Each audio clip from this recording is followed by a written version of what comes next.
How do you teach your children to fight? Welcome to Parenting Matters Now, a source of parenting advice a few minutes at a time. Hi, this is Dr. Roger Smith with Parenting Matter Now. Our children naturally fight over little stuff, but the question is, do they fight well? And do you want them to ever fight? And so let me tell you a story first that might put this in perspective. One day I was flying somewhere alone and I was sitting next to a lady, and we were several rows back from the front, and the plane was delayed in closing the hatch, pushing back from the gate. There was some delay. I can't remember what it was, but people started getting a little restless. 3 or 4 rows ahead of us, a young man in his 20s stood up and reached up overhead in the overhead bin. He was rustling around, doing something, and then he just stood there in the aisle and was kind of shifting his weight back and forth.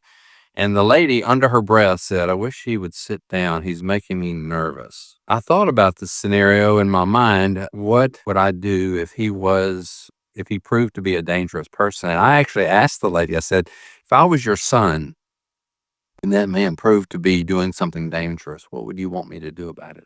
She didn't want to talk about that. She didn't even want to think about it. But I think we should think about it. And I think we should talk about our children about situations where they need to be brave, and they need to have within them the capacity to fight in some way. It may be strategic, it may be physical fighting, it may be analyzing a situation and being under control.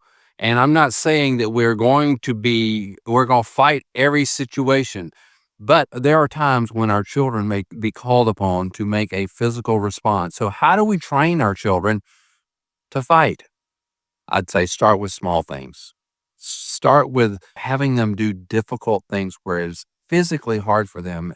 It could be even a game where they are playing football and tackling one another and they skin their knee and get an elbow in the side, and they're comfortable, they become aware, are familiar with some degree of discomfort. And it could be not that it's playing games. It could be that, like here, I have fences behind me, and there were times they were wire fences with steel T-posts, and the boys and I put up a lot of those fences, and we wrestled with that wire and we wrestled with the tools, and our hands got sore and our back got sore.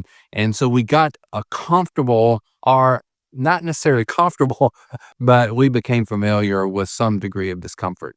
And so it can be games where you take them to a place where there's kind of fighting games where you're all in this protective gear and you're trying to knock one another down. All these things are training for a mindset of becoming strong physically to be able to respond in situations. And then it could be carried to a higher level where they're even taught fighting techniques, whether it's self-defense techniques, which really is a sense of fighting, but also learning boxing or punching or wrestling. You can get involved in a number of activities that train them how to fight, but also most of the training in those teaching them how to fight is how to avoid the fight and to be strong enough to avoid the fight. And some of it is by being prepared to physically respond. It begins with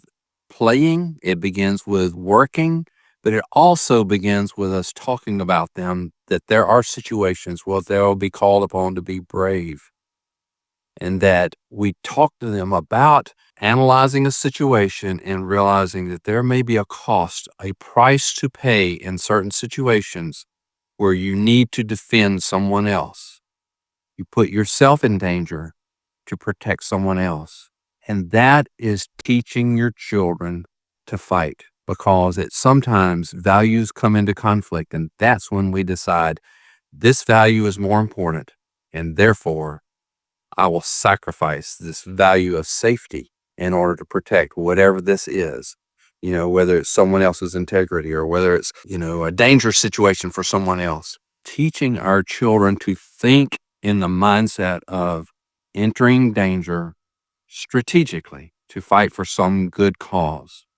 Heroes are great inspiration for this. So read books about people who have embraced danger for a greater cause.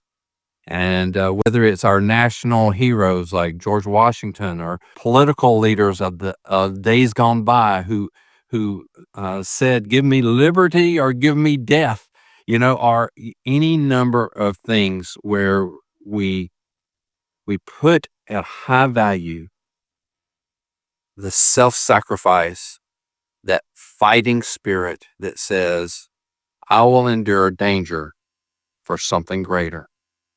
That's how you teach your children to fight. It's Dr. Roger Smith with Parenting Matters Now. Subscribe to Parenting Matters Now for more advice, or go to rogersmithmd.com to search for more topics. See you next time.